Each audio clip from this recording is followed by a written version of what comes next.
আসসালামু আলাইকুম রহমতুল্লাহি ওয়া বারাকাতুহু। নবী করিম সাল্লাল্লাহু আলাইহি ওয়াসাল্লামের জীবনী আর রাহিকুল মাখতুম আমরা শুনছিলাম। আজকের পর্বে আমরা শুনব নবী করিম সাল্লাল্লাহু আলাইহি ওয়াসাল্লামের জীবনের তৃতীয় স্তর। আল্লাহুম্মা সাল্লি আলা মুহাম্মাদ ওয়া আলা আলি মুহাম্মাদ কামা সাল্লাইতা আলা ইব্রাহিম ওয়া আলা আলি ইব্রাহিম ইন্নাকা হামিদুম মাজিদ। আল্লাহুম্মা বারিক আলা মুহাম্মাদ ওয়া আলা আলি মুহাম্মাদ কামা বারাকতা আলা ইব্রাহিম ওয়া আলা আলি ইব্রাহিম ইন্নাকা হামিদুম মাজিদ।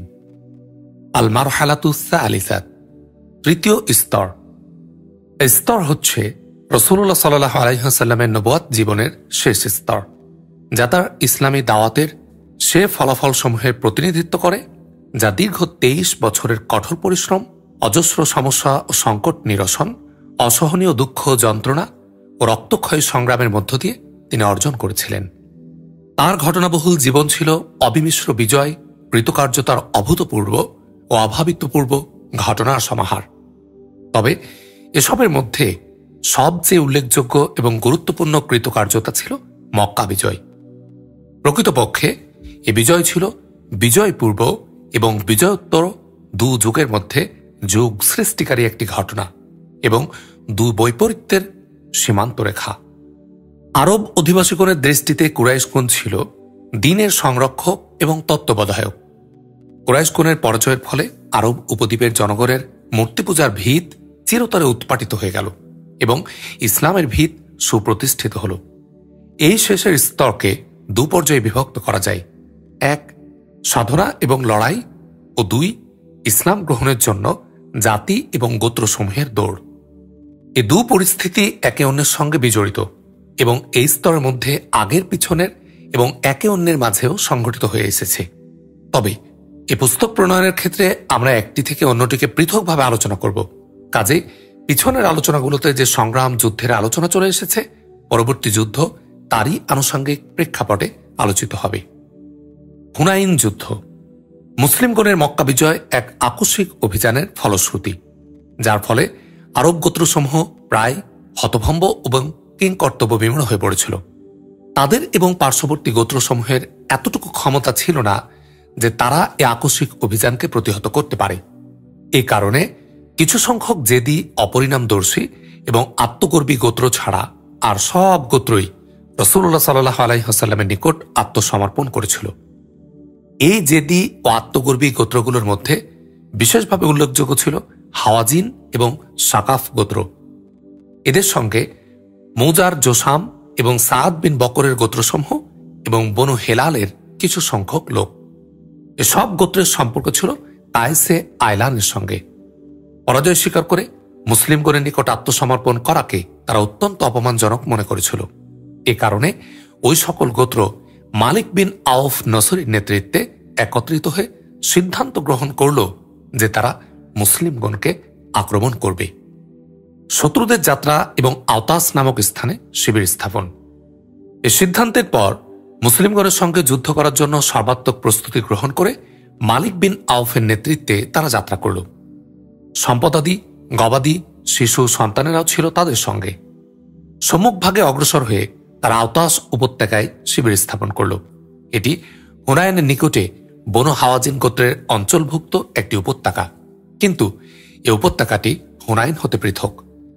হুনাইন হচ্ছে অন্য একটি উপত্যকা যা জুল মাজাজ নামক স্থানের সন্নিকটে অবস্থিত। সেখান থেকে আরাফাতের পথ দিয়ে মক্কার দূরত্ব 10 মাইলেরও বেশি। সমরবিদ্যায় অভিজ্ঞ ব্যক্তি কর্তৃক সেনাপতির ত্রুটি বর্ণনা। আওতাসে অবতরণের পর লোকজনেরা তাদের নেতার নিকট একত্রিত হল। তাদের মধ্যে দুরাইদ বিন সেম্মাও ছিল। এ ব্যক্তি অত্যন্ত বার্ধক্য ভারাক্রান্ত হয়ে পড়েছিল। কাজে যুদ্ধ বিগ্রহ সম্পর্কিত তথ্যাদি অবগত হয়ে পরামর্শ দান ছাড়া আর কোনো কিছুই করা তার উপযুক্ততা ছিল না।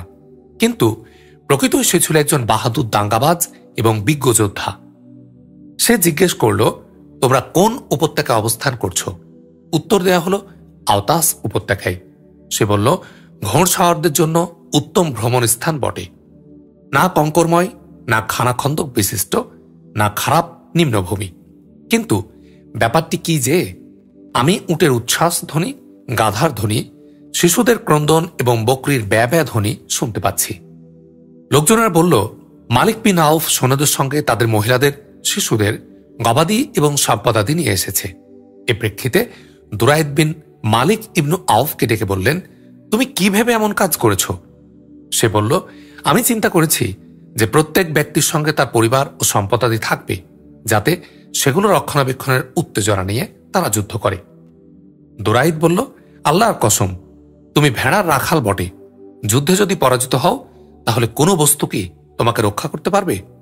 দেখো, আর তুমি যদি যুদ্ধে বিজয়ী হও তাহলে তলোয়ার এবং বর্ষা দ্বারাই তো তুমি উপকৃত হবে। আর যদি পরাজয় বরণ করো তাহলে তোমাদের পরিবার পরিজন এবং সহায় সম্পদ সর্ব ব্যাপারেই অপমানের শিকার হতে হবে। অতঃপর কতগুলো গোত্র এবং নেতা সম্পর্কে জিজ্ঞাসাবাদের পর দুরাইদ বলল, হে মালিক, তুমি বনু হাওয়াজিন গোত্রের মহিলা এবং শিশুদেরকে ঘোড়সাওয়াদের গলায় ঝুলিয়ে নিয়ে এসে খুব একটা ভালো কাজ করনি। তাদেরকে তাদের অঞ্চলে উচ্চ ও সংরক্ষিত স্থানে পাঠিয়ে দাও। অতঃপর ঘোড়ার পিঠে আরোহণ করে বিধর্মীদের সঙ্গে যুদ্ধে লিপ্ত হও। যদি তোমরা জয়ী হও তাহলে পিছনের নারী শিশুরা তোমাদের সঙ্গে এসে মিলিত হবে, আর যদি তোমরা পরাজিত হও তাহলেও তোমাদের পরিবারবর্গ, ধন সম্পদ এবং গবাদি পশুগুলো সংরক্ষিত থাকবে। কিন্তু জেনারেল কমান্ডার মালিক এই পরামর্শ প্রত্যাখ্যান করে বলল, আল্লাহর কসম, আমি এমনটি করব না। তুমি বৃদ্ধ হয়ে গেছ এবং তোমার বিচার বুদ্ধিও লোপ পেয়েছে। আল্লাহর শপথ, হয় হাওয়াজিন আমার আনুগত্য করবে, নতুবা আমি এই তলোয়ারের উপর নির্ভর করব এবং তা আমার পিঠের একদিক হতে অপর দিকে বেরিয়ে যাবে। প্রকৃতপক্ষে মালিক এটা সহ্য করতে পারল না যে এ যুদ্ধে দুরাইদের সুনাম হবে কিংবা ওর পরামর্শ মতো কাজ করতে হবে। হাওয়াজিন বলল, আমরা তোমার আনুগত্য করছি। এ প্রেক্ষিতে দুরাইদ বলল, এমন যুদ্ধ যাতে আমি অংশগ্রহণ তো করবই না, বরং মনে করব যে আমার নাগালের বাইরে চলে গেছে। দুঃখ, আমি যদি এ সময় যুবক হতাম, পূর্ণ উদ্যমের সঙ্গে দৌড়াদৌড়ি করতাম, পায়ের লম্বা চুল বিশিষ্ট এবং মধ্যম প্রকারের বকরির মতো ঘোড়ার পরিচালনা করতাম। শত্রুপক্ষের গোয়েন্দা। এরপর মালিকের ওই গোয়েন্দা আসলো যাদের প্রেরণ করা হয়েছিল মুসলিমগণের অবস্থা এবং অবস্থান সম্পর্কে খোঁজ খবর সংগ্রহের উদ্দেশ্যে। তারা প্রত্যাবর্তন করল। তাদের এমন এক অবস্থা সৃষ্টি হয়েছিল যে তাদের হাত, পা এবং দেহের বিভিন্ন অঙ্গের সন্ধিস্থলে চির ধরে গিয়েছিল। তাদের অবস্থা দেখে মালিক বলল, তোমরা ধ্বংস হও, তোমাদের একই অবস্থা হয়েছে। তারা বলল, আমরা যখন কিছু সংখ্যক সাদা কালো মিশ্রিত ঘোড়ার উপর সাদা মানুষ দেখেছি, আল্লাহর কসম, তখন থেকে আমাদের এই অবস্থা সৃষ্টি হয়েছে যা তুমি প্রত্যক্ষ করছো। রাসূলুল্লাহ সাল্লাল্লাহু আলাইহি ওয়াসাল্লামের গোয়েন্দা। এদিকে রাসূলুল্লাহ সাল্লাল্লাহু আলাইহি ওয়াসাল্লাম ও শত্রুদের অবস্থানের খবর প্রাপ্ত হয়ে আবু হাদরাদ আসলামী রাদিয়াল্লাহু আনহুকে এ নির্দেশ প্রদান করে প্রেরণ করলেন যে মানুষের মধ্যে প্রবিষ্ট হয়ে অবস্থান করবে এবং তাদের সঠিক খোঁজ খবর নিয়ে প্রত্যাবর্তনের পর তা তাকে অবহিত করবে। প্রাপ্ত নির্দেশ মোতাবেক তিনি তাই করলেন। রাসূলুল্লাহ সাল্লাল্লাহু আলাইহি ওয়াসাল্লাম মক্কা হতে হুনাইনের পথে। অষ্টম হিজরির 6 শাওয়াল শনিবার দিবস রাসূলুল্লাহ সাল্লাল্লাহু আলাইহি ওয়াসাল্লাম মক্কা হতে রওনা হলেন। এটি ছিল মক্কা আগমনের 19তম দিন। নবী করিম সাল্লাল্লাহু আলাইহি ওয়াসাল্লামের সঙ্গে ছিল 12,000 সৈন্য। মক্কা বিজয়ের সময় তিনি সঙ্গে এনেছিলেন 10,000 সৈন্য এবং মক্কার মুসলিমগণের মধ্য হতে সংগ্রহ করেছিলেন আরও 2,000 সৈন্য।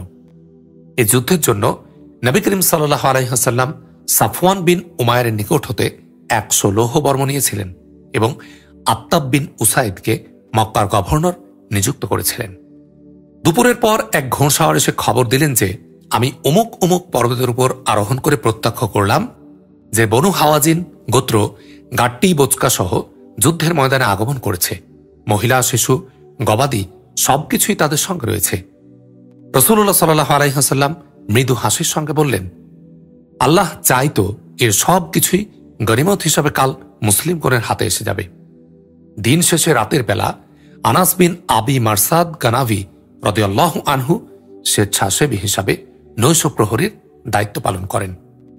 হুনাইন যাওয়ার পথে লোকজনেরা একটি বেশ বড় আকারের সতেজ কুলের গাছ দেখতে পেল। তৎকালে এ গাছকে জাতু আনওয়াত বলা হতো। আরবের মুশরিকগণ এর উপর নিজেদের অস্ত্রশস্ত্র ঝুলিয়ে রাখত। ওর নিকট পশু জবেহ করত, মন্দির তৈরি করত এবং মেলা বসাত। মুসলিম বাহিনীর মধ্য থেকে কিছু সংখ্যক সৈন্য রাসূলুল্লাহ সাল্লাল্লাহু আলাইহি ওয়াসাল্লামকে বললেন, আমাদের জন্য আপনি জাতু আনওয়াত তৈরি করে দিন, যেমনটি তাদের জন্য রয়েছে।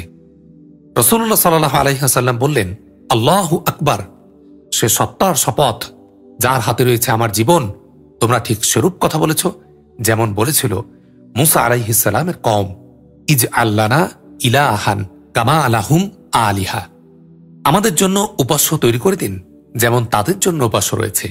এটাই রীতিনীতি, তোমরাও পূর্বের রীতিনীতির উপর অবশ্যই আরোহণ করে বসবে। ইসলামী সৈন্যদের উপর হঠাৎ তীর নিক্ষেপ। মঙ্গলবার ও বুধবার পথ চলার পর 10ই শাওয়াল মধ্যরাতে মুসলিম বাহিনী হুনাইনে গিয়ে পৌঁছল।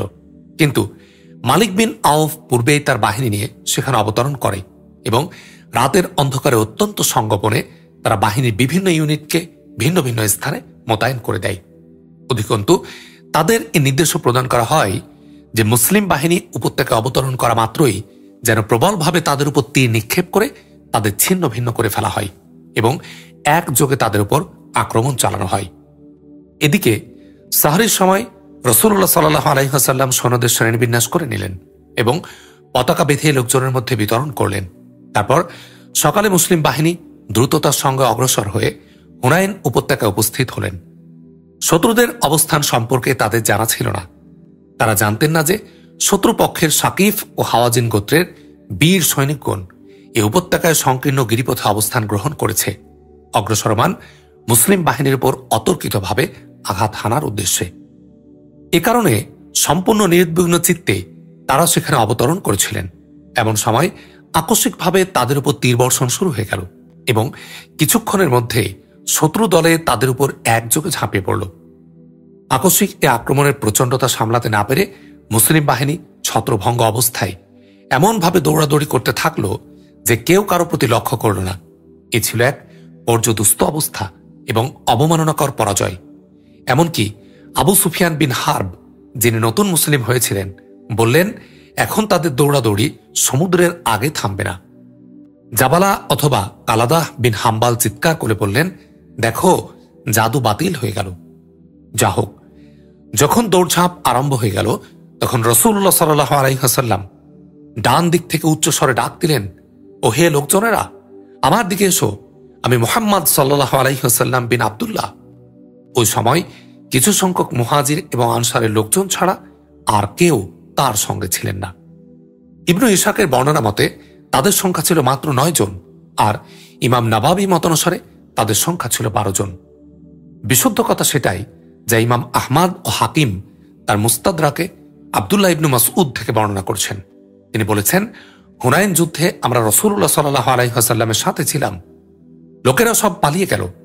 এমত অবস্থায় তার সাথে আনসার এবং মুহাজির মিলে মাত্র 80 জন অবশিষ্ট ছিল। আমরা সবাই দৃঢ়পদে যুদ্ধ করলাম এবং আমাদের কেউ পলায়ন করেনি।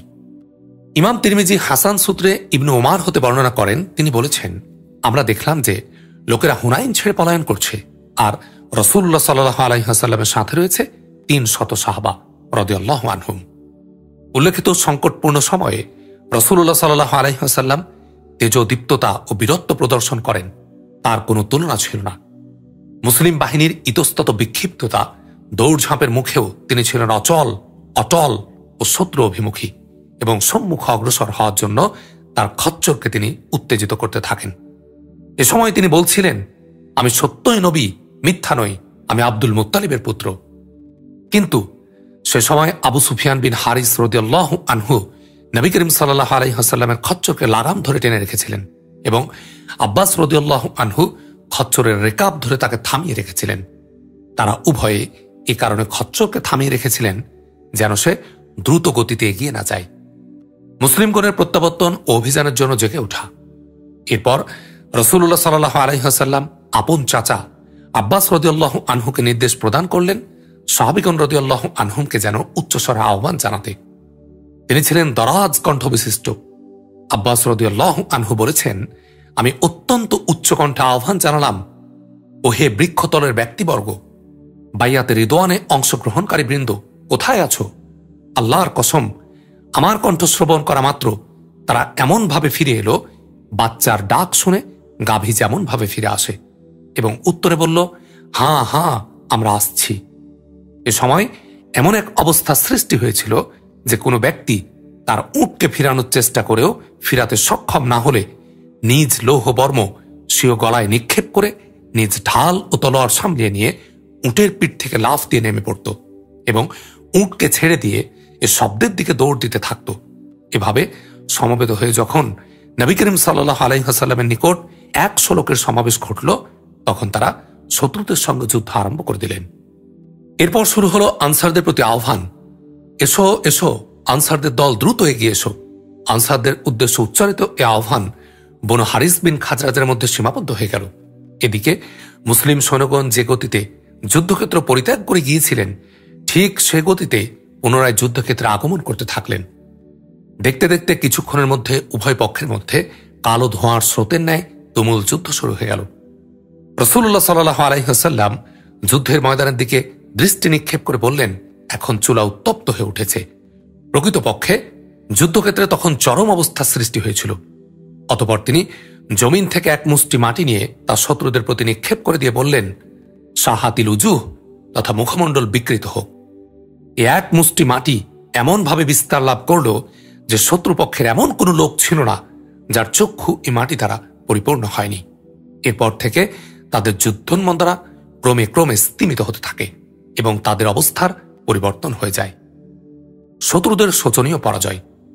রাসূলুল্লাহ সাল্লাল্লাহু আলাইহি ওয়াসাল্লামের মাটি নিক্ষেপের কিছুক্ষণের মধ্যে শত্রুদের পরাজয়ের ধারা সূচিত হয়ে গেল এবং আরও কিছুক্ষণ অতিবাহিত হতে না হতে তারা শোচনীয়ভাবে পরাজিত হল।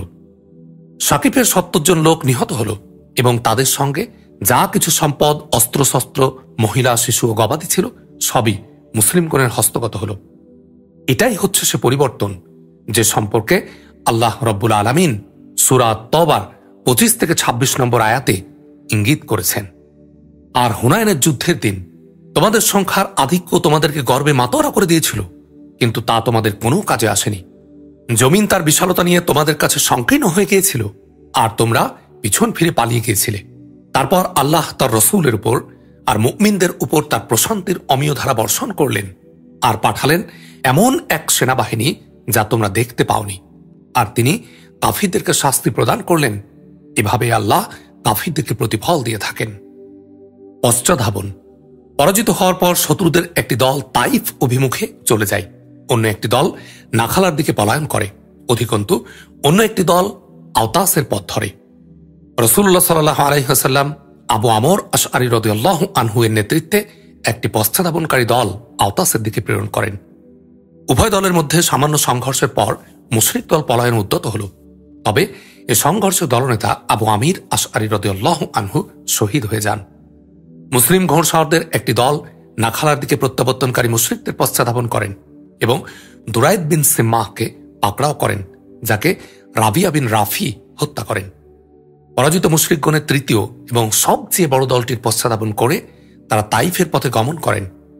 যুদ্ধলব্ধ সম্পদ একত্রিত করার পর স্বয়ং রাসূলুল্লাহ সাল্লাল্লাহু আলাইহি ওয়াসাল্লাম তাদের সঙ্গে যাত্রা করেন। গনিমত বা যুদ্ধলব্ধ সম্পদ।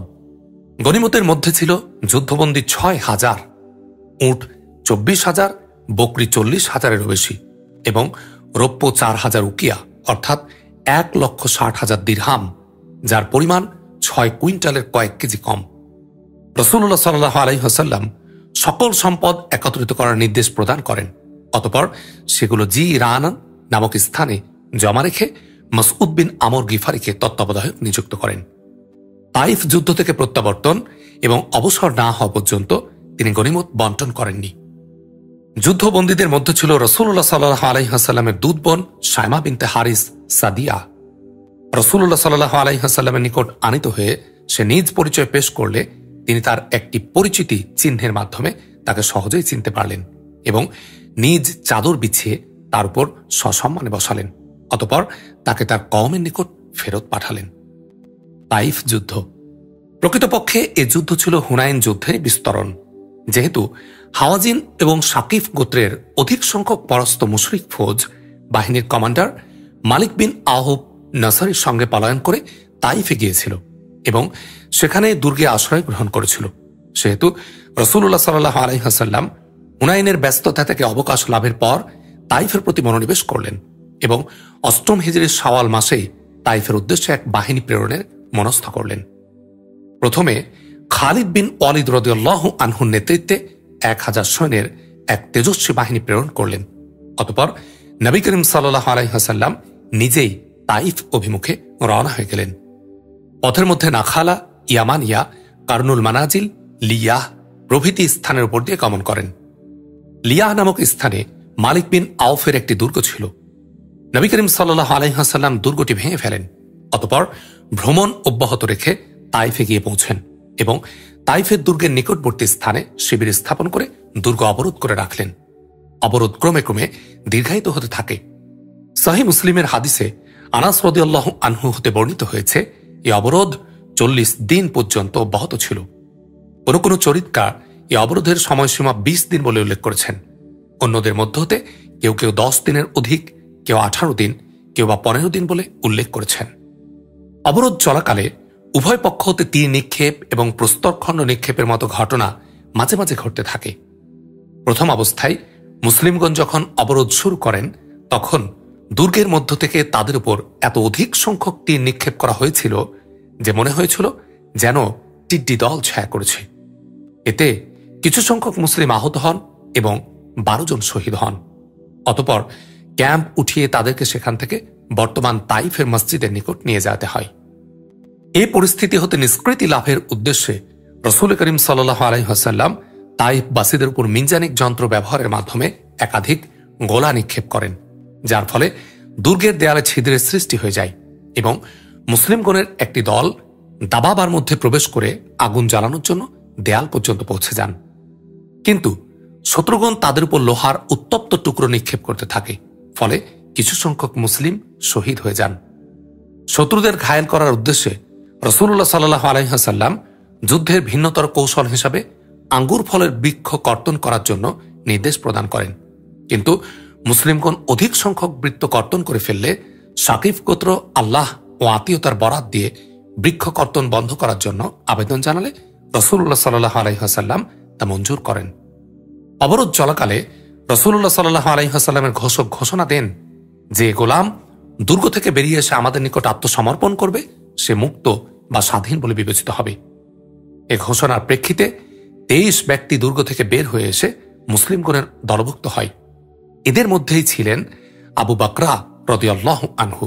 তিনি দুর্গ হতে দেয়ালের উপর উঠে চরকার সাহায্যে বা যার মাধ্যমে কুয়া হতে পানি উত্তোলন করা হয় ঝুলে পড়ে নিচে নামতে সক্ষম হন। যেহেতু ঘূর্ণিকে আরবি ভাষায় বাকরাহ বলা হয়, সেহেতু নবী করিম সাল্লাল্লাহু আলাইহি ওয়াসাল্লাম তার কুনিয়াত বা ডাকনাম রেখেছিলেন আবু বকরা। এ সকল গোলামকে রাসূলুল্লাহ সাল্লাল্লাহু আলাইহি ওয়াসাল্লাম মুক্ত করে দিয়ে এক একজনকে এক একজন মুসলমানের নিকট সমর্পণ করেন। এরূপ করার উদ্দেশ্য ছিল তারা তাদের প্রয়োজনের জিনিস পরস্পরকে পৌঁছে দেবে। এই ঘটনা ছিল দুর্গ আলাদের জন্য বড়ই দুর্বলতার পরিচায়ক। অবরোধ দীর্ঘায়িত হতে লাগল এবং দুর্গ আয়ত্ত করার কোনো সম্ভাবনা দৃষ্টিগোচর হল না, অথচ মুসলিমগণের উপর তীর ও উত্তপ্ত লোহার আঘাত আসতে থাকল। উপরন্তু দুর্গবাসীগণ পুরো 1 বছরের জন্য পানীয় এবং খাদ্য সম্ভার মজুদ করে নিয়েছিল। এ প্রেক্ষিতে রাসূলুল্লাহ সাল্লাল্লাহু আলাইহি ওয়াসাল্লাম নাওফাল বিন মুয়াবিয়া দিলির পরামর্শ তলব করলেন। তিনি বললেন, খেঁক শিয়াল নিজ গর্তে প্রবেশ করেছে। আপনি যদি এই অবস্থার উপর অটল থাকেন তাহলে তাদের ধরে ফেলতে পারবেন, আর যদি ছেড়ে চলে যান তাহলেও তারা আপনাদের কোনো ক্ষতি করতে পারবে না। একথা শুনে রাসূলুল্লাহ সাল্লাল্লাহু আলাইহি ওয়াসাল্লাম অবরোধ শেষ করার সিদ্ধান্ত গ্রহণ করলেন এবং উমার বিন খাত্তাব রাদিয়াল্লাহু আনহু এর মাধ্যমে ঘোষণা করে দিলেন আগামীকাল মক্কা প্রত্যাবর্তন করতে হবে। কিন্তু এ ঘোষণায় সাহাবীগণ রাদিয়াল্লাহু আনহুম সন্তুষ্ট হতে পারলেন না। তারা বলতে লাগলেন, তাইফ বিজয় না করেই আমরা প্রত্যাবর্তন করব? রাসূলুল্লাহ সাল্লাল্লাহু আলাইহি ওয়াসাল্লাম বললেন, তাহলে আগামীকাল সকালে যুদ্ধ শুরু করতে হবে। কাজেই দ্বিতীয় দিবস মুসলিম বাহিনী যুদ্ধের জন্য গেলেন, কিন্তু আঘাত খাওয়া ছাড়া কোনো সুবিধা করা সম্ভব হল না। এ প্রেক্ষিতে নবী করিম সাল্লাল্লাহু আলাইহি ওয়াসাল্লাম বললেন, ইনশাআল্লাহ আমরা আগামীকাল প্রত্যাবর্তন করব।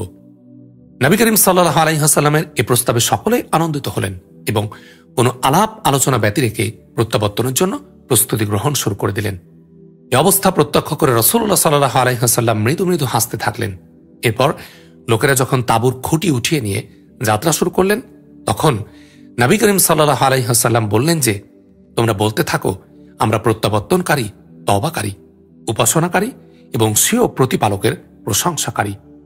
বলা হল যে, হে আল্লাহ রসুল সাল্লাল্লাহু আলাইহি ওয়াসাল্লাম, আপনি শাকিফদের বিরুদ্ধে বদদুয়া করুন। নবী করিম সাল্লাল্লাহু আলাইহি ওয়াসাল্লাম বললেন, হে আল্লাহ, শাকিফদের হিদায়াত দান করো এবং তাদেরকে নিয়ে এসো। জি রানা নামক স্থানে গনিমত বন্টন। তাইফ অবরোধ পর্ব সমাপনান্তে নবী করিম সাল্লাল্লাহু আলাইহি ওয়াসাল্লাম ফিরে আসেন। গনিমত বন্টন ব্যতি রেখে জি রানা নামক স্থানে অবস্থান গ্রহণ করতে থাকেন। এ বিলম্বের কারণ ছিল হাওয়াজিন গোত্রের প্রতিনিধি দল ক্ষমা প্রার্থী হয়ে রাসূলুল্লাহ সাল্লাল্লাহু আলাইহি ওয়াসাল্লামের নিকট আগমন করবে এবং তাদের সম্পদাদি ফেরত নিয়ে যাবে। কিন্তু সদিচ্ছা প্রণোদিত বিলম্ব করা সত্ত্বেও তাদের পক্ষ থেকে কেউ যখন আগমন করল না, তখন রাসূলুল্লাহ সাল্লাল্লাহু আলাইহি ওয়াসাল্লাম গনিমতের মাল বন্টন শুরু করে দিলেন। উদ্দেশ্য ছিল গনিমতের ব্যাপারে বিভিন্ন গোত্রের নেতা এবং মক্কার সম্ভ্রান্ত ব্যক্তিগণের দ্বারা সংবিঘ্ন চিত্ত এবং অনর্থক কথাবার্তা বলাবলি করে বেড়াত তাদের মুখ বন্ধ করা। মুআল্লাফাতুল কুলুব গনি সর্বপ্রথম প্রাপ্ত হলেন। তাদেরকে বড় বড় অংশ দেয়া হল। আবু সুফিয়ান বিন হার্বকে 40 উকিয়া বা 6 কিলো হতে কিছু কম রৌপ্য এবং 100 উট প্রদান করা হল। তিনি বললেন, আমার ছেলে ইয়াজিদ। নবী করিম সাল্লাল্লাহু আলাইহি ওয়াসাল্লাম ইয়াজিদকেও অনুরূপ অংশ প্রদান করলেন। তিনি বললেন, আমার ছেলে মুয়াবিয়া। রাসূলুল্লাহ সাল্লাল্লাহু আলাইহি ওয়াসাল্লাম তাকেও অনুরূপ অংশ প্রদান করলেন। অর্থাৎ তার ছেলেদের সহ শুধু আবু সুফিয়ানকে আনুমানিক 18 কিলো রৌপ্য 300 উট দেয়া হয়েছিল। হাকিম বিন হিজামকে 100 উট দেয়া হয়েছিল। তিনি আরও 100 উটের জন্য আবেদন জানালে পুনরায় তাকে 100 উট দেয়া হয়েছিল। অনুরূপভাবে সাফওয়ান বিন উমাইয়াকে 100 উট, দ্বিতীয় দফায় আরও 100 উট, তৃতীয় দফায় আবারও 100 উট, মোট 300 উট দেয়া হয়েছিল। হারিস বিন কুলাদাকেও 100 উট দেয়া হয়েছিল। কিছু সংখ্যক অতিরিক্ত কুরাইশ এবং অন্যান্য নেতাগণকেও কয়েকশো উট দেয়া হয়েছিল। অধিকন্তু অন্যান্য কিছু সংখ্যক নেতাকেও 50 এবং 40 করে উট দেয়া হয়েছিল। এমনকি জনগণের মাঝে প্রচার হয়ে গেল মুহাম্মদ সাল্লাল্লাহু আলাইহি ওয়াসাল্লাম এমনভাবে দান খয়রাত করছেন যে তাদের আর পর মুখাপেক্ষী হওয়ার কোনো ভয় নেই। কাজে অর্থ সাহায্য গ্রহণের জন্য বেদুইনদের দল নবী করিম সাল্লাল্লাহু আলাইহি ওয়াসাল্লামের নিকট ভিড় জমাতে থাকল। অতিরিক্ত ভিড় এড়ানোর লক্ষ্যে একটি বৃক্ষের দিকে তিনি সরে পড়তে বাধ্য হলেন। কিন্তু ঘটনাক্রমে তার চাদরখানা বৃক্ষের সঙ্গে জড়িয়ে গেল। তখন তিনি বললেন, ও হে লোক সকল, আমার চাদর ফিরিয়ে দাও। সুতরাং সেই সত্তার কসম যার হাতে আমার প্রাণ, আমার নিকট যদি তুহামা বৃক্ষের সমপরিমাণ চতুষ্পদ জন্তু থাকে, তবু তা তোমাদের মাঝে বন্টন করে দেব। তারপর তোমরা দেখবে যে আমি কৃপণ নই, ভীতও নই, আর মিথ্যাবাদীও নই। তারপর তিনি তার স্বীয় উটের নিকট গিয়ে দাঁড়ালেন এবং খানিকটা লোম উপড়ে নিয়ে হাত উপরে তুলে বললেন, ও হে জনগণ, আল্লাহর কসম, তোমাদের ফাই সম্পদের মধ্যে আমার জন্য কিছুই নেই, এমনকি এই লোমগুলোর পরিমাণও নেই। শুধু 1/5 আছে এবং সেটুকুও তোমাদের হাতেই ফিরিয়ে দেয়া হবে। মুআল্লাফাতুল কুলুবকে দেওয়ার পর রাসূলুল্লাহ সাল্লাল্লাহু আলাইহি ওয়াসাল্লাম যায়েদ বিন সাবিতকে নির্দেশ প্রদান করলেন সৈন্যদের মধ্যে গনিমত বন্টনের জন্য হিসাব কিতাব তৈরি করতে। তিনি যে হিসাব তৈরি করলেন তাতে দেখা গেল যে প্রত্যেক সাধারণ সৈনিকের অংশ এসেছে 4টি করে উট, 40টি করে বকরি।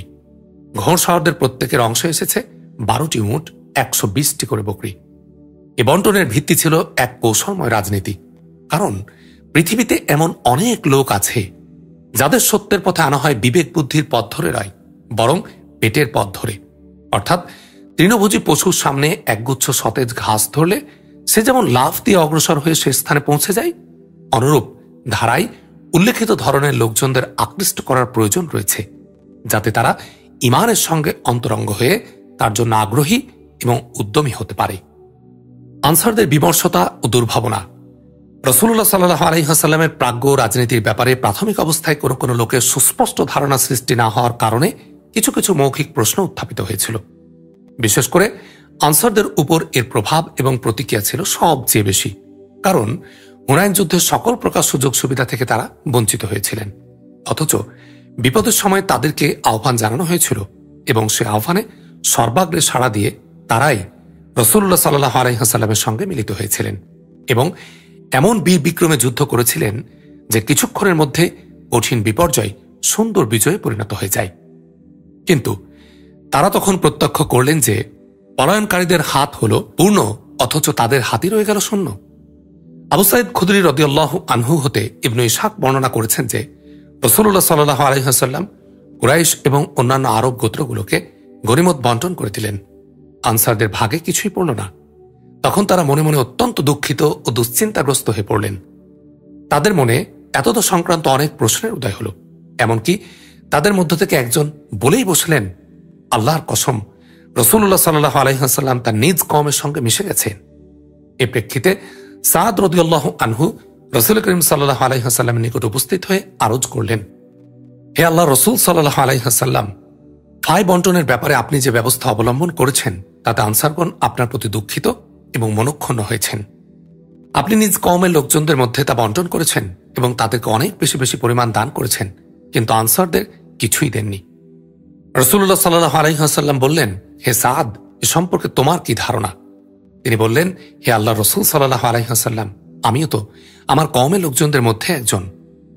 নবী করিম সাল্লাল্লাহু আলাইহি ওয়াসাল্লাম বললেন, আচ্ছা, তাহলে তোমার কওমের লোকজনকে তুমি অমুক স্থানে একত্রিত করো। সাদ রাদিয়াল্লাহু আনহু তার কওমের লোকজনদের নির্ধারিত স্থানে সমবেত করলেন। কিছু সংখ্যক মুহাজির আগমন করলে তাদেরকে সেখানে প্রবেশের অনুমতি দেয়া হলো। কিছু সংখ্যক অন্য লোক সেখানে আগমন করলে তাদের ফিরিয়ে দেয়া হলো।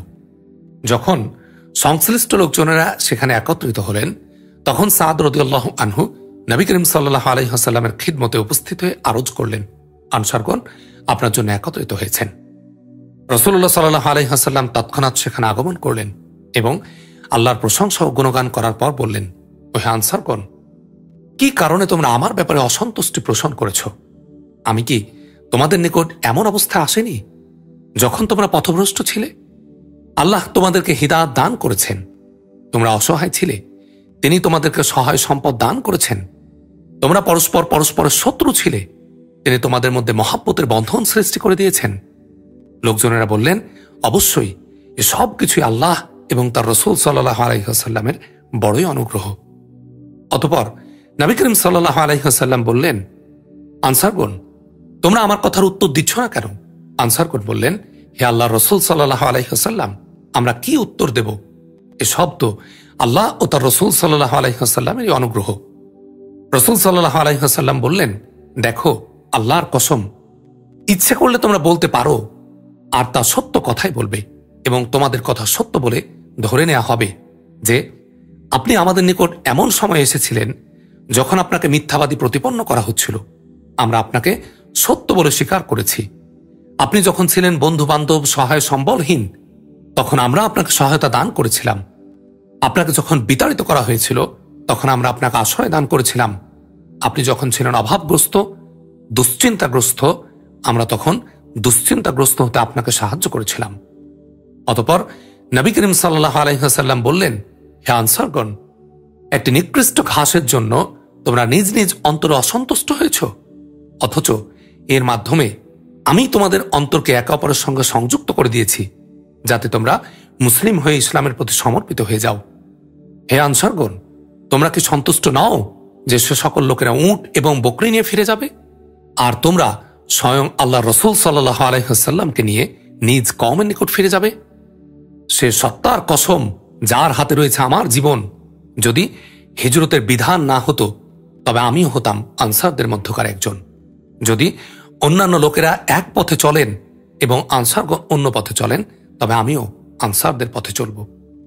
হে আল্লাহ, আনসারদের, তাদের সন্তানদের এবং তাদের সন্তানদের অর্থাৎ নাতিপুতিদের প্রতি রহম করুন। রাসূলুল্লাহ সাল্লাল্লাহু আলাইহি ওয়াসাল্লামের এ ভাষণ শ্রবণ করে উপস্থিত লোকজনেরা এতই ক্রন্দন করলেন যে তাদের মুখমণ্ডলের দাড়িগুলো ভেজে গেল। তারা বলতে লাগলেন, আমরা এজন্য সন্তুষ্ট যে আল্লাহ রাসূল সাল্লাল্লাহু আলাইহি ওয়াসাল্লাম আমাদের অংশে এবং সঙ্গেই রয়েছেন। অতঃপর রাসূলুল্লাহ সাল্লাল্লাহু আলাইহি ওয়াসাল্লাম ফিরে আসেন এবং লোকজনেরা বিভিন্ন দিকে ছড়িয়ে পড়েন। হাওয়াজিন গোত্রের প্রতিনিধির আগমন। যুদ্ধলব্ধ গনিমত বন্টনের পর হাওয়াজিন গোত্রের এক প্রতিনিধি দল ইসলাম গ্রহণান্তে আগমন করলেন। এ দলের সদস্য সংখ্যা ছিল 14 জন। এ দলের নেতা ছিলেন জুহাইর বিন সুরাদ। রাসূলুল্লাহ সাল্লাল্লাহু আলাইহি ওয়াসাল্লামের দুধ চাচা আবু বুরকানও ছিলেন এ দলে। প্রতিনিধি দল ইসলাম গ্রহণের কথা প্রকাশ করে বায়াত গ্রহণ করার পর আরজ করলেন, আপনি দয়া করে আটককৃতদের এবং তাদের অর্থ সম্পদাদি ফেরত দিয়ে দিন। আপনি যাদেরকে বন্দী করেছেন তারা হচ্ছেন আমাদের মা, বোন, খালা, ফুপু, তাদের বন্দিত্ব আমাদের জন্য নিতান্ত অবমাননকর। তাদের কথাবার্তা এমন ভাব প্রকাশ পেল যেন অন্তর গলে যাবে। নবী করিম সাল্লাল্লাহু আলাইহি ওয়াসাল্লাম বললেন, আমার সঙ্গে যে সকল লোকজন আছে তোমরা তো তাদের দেখতেই পাচ্ছ, এবং আমি সত্য কথা অধিক ভালোবাসি। সুতরাং তোমরা বলো, তোমাদের নিকট খুব প্রিয় বস্তু কোনটি, সন্তান সন্ততি না ধন সম্পদ? তারা বলল যে আমাদের নিকট খানদানি মর্যাদার তুল্য আর কোনো কিছুই নেই। নবী করিম সাল্লাল্লাহু আলাইহি ওয়াসাল্লাম বললেন, আচ্ছা, আমি যখন জোহর সালাত আদায় করব তখন তোমরা উঠে দাঁড়িয়ে বলবে যে আমরা রাসূলুল্লাহ সাল্লাল্লাহু আলাইহি ওয়াসাল্লামকে মুমিনদের জন্য এবং মুমিনদেরকে রাসূলুল্লাহ সাল্লাল্লাহু আলাইহি ওয়াসাল্লামের জন্য সুপারিশকারী বানাচ্ছি। অতএব আমাদের আটককৃতদের ফিরিয়ে দিন। অতঃপর রাসূলুল্লাহ সাল্লাল্লাহু আলাইহি ওয়াসাল্লাম যখন সালাত সমাপ্ত করলেন তখন তারা তাই বলল। উত্তরে নবী করিম সাল্লাল্লাহু আলাইহি ওয়াসাল্লাম বললেন, এই অংশের সম্পর্কে যা আমার জন্য এবং বনু আব্দুল মুত্তালিবের জন্য আছে আমি সে সবই তোমাদের জন্য দিয়ে দিলাম, এবং এখন আমি লোকজনের নিকট তা জেনে নিচ্ছি। এর প্রেক্ষিতে আনসার ও মুহাজিরগণ দাঁড়িয়ে বললেন, আমাদের নিকট যা আছে তার সব রাসূলুল্লাহ সাল্লাল্লাহু আলাইহি ওয়াসাল্লামের জন্য দিয়ে দিলাম। অতঃপর আকরা বিন হাবিস বললেন, কিন্তু আমার ও বনু তামিম গোত্রের যা আছে তা আপনাকে দিলাম না। অতঃপর ওয়াইনা বিন হিসন বললেন, আমার ও বনু ফাজারাদের নিকট যা রয়েছে তা আপনার জন্য নয়। আব্বাস বিন মিরদাস বললেন, আমার ও বনু সুলাইমের যা কিছু আছে সে আপনার জন্য নয়। এর প্রেক্ষিতে বনু সুলাইম বললেন, জি না, আমাদের সঙ্গে যা কিছু আছে তার সবই রাসূলুল্লাহ সাল্লাল্লাহু আলাইহি ওয়াসাল্লামের জন্য। যেহেতু আব্বাস বিন মিরদাস বললেন, তোমরা আমাকে বেইজ্জত করে দিলে। রাসূলুল্লাহ সাল্লাল্লাহু আলাইহি ওয়াসাল্লাম বললেন, দেখো, এ সকল লোক ইসলাম গ্রহণের পর এসেছে এবং এ উদ্দেশ্যেই আমি তাদের আটককৃতদের বন্টনে বিলম্ব করছিলাম। এখন আমি তাদেরকে অধিকার প্রদান করলাম, তবে তারা অন্য কিছুকে সন্তানাদির সমতুল্য মনে করেনি। অতএব যার নিকট আটককৃত কোনো কিছু রয়েছে এবং সন্তুষ্ট চিত্তে যদি সে তা ফেরত দেয় তাহলে সেটাই হবে তার জন্য ভালো। আর কেউ যদি নিজ অধিকার আটকে রাখতে চায় তবুও তা হবে তাদের আটককৃত। অতএব তাদেরকে সে সব ফিরিয়ে দেবে। আগামীতে সর্বাগ্রে যে সরকারি সম্পদ অর্জিত হবে ওর মধ্য থেকে ফেরতদানকারীকে ইনশাআল্লাহ অবশ্যই একটির পরিবর্তে 6টি দেয়া হবে। লোকজনেরা বললেন, রাসূলুল্লাহ সাল্লাল্লাহু আলাইহি ওয়াসাল্লামের জন্য আমরা সব কিছুই সন্তুষ্ট চিত্তে ফিরিয়ে দিতে প্রস্তুত আছি। রাসূলুল্লাহ সাল্লাল্লাহু আলাইহি ওয়াসাল্লাম বললেন, আমরা ঠিক বুঝতে পারছি না তোমাদের মধ্যে কে রাজি আছে এবং কে নেই, অতএব তোমরা ফিরে যাও। তোমাদের প্রধানগণ তোমাদের ব্যাপারে আমাদের সামনে উপস্থাপন করবেন। এরপর লোকজনেরা তাদের সন্তানাদি ফিরিয়ে দিলেন। শুধু ওয়াইনা বিন হিসন অবশিষ্ট রইলেন। তার অংশে ছিল এক বৃদ্ধা মহিলা। তিনি প্রথমে তাকে ফিরিয়ে দিতে অস্বীকার করলেও পরে ফিরিয়ে দেন। রাসূলুল্লাহ সাল্লাল্লাহু আলাইহি ওয়াসাল্লাম প্রত্যেক বন্দীকে মুক্তিদানের সময় এক এক খান করে কিবতি চাদর প্রদান করলেন। উমরা পালন এবং মদিনায় প্রত্যাবর্তন। গনিমত বিতরণের পর যেই রানা হতেই উমরা পালনের উদ্দেশ্যে রাসূলুল্লাহ সাল্লাল্লাহু আলাইহি ওয়াসাল্লাম ইহরাম বাঁধলেন এবং উমরা পালন করলেন। অতঃপর আত্তাব বিন উসাইদকে মক্কার অভিভাবক নিযুক্ত করে মদিনার দিকে রওনা হলেন। 8ম হিজরি 24শে যুলকাদা তারিখে রাসূলুল্লাহ সাল্লাল্লাহু আলাইহি ওয়াসাল্লাম মদিনায় ফিরে আসেন। আলহামদুলিল্লাহি রাব্বিল আলামিন। আমরা হুনাইনের যুদ্ধ, তাইফের যুদ্ধ এবং তাইফ হুনাইনের যুদ্ধলব্ধ গনিমত বিতরণের ঘটনাবলী শ্রবণ করলাম। আগামী পর্বে আমরা শুনব মক্কা বিজয়ের পর ছোটখাটো অভিযান এবং কর্মচারীগণের যাত্রা। আগামী পর্বটি শোনার আহ্বান জানিয়ে আজকে এখানে শেষ করছি। আসসালামু আলাইকুম ওয়া রাহমাতুল্লাহি ওয়া বারাকাতুহু।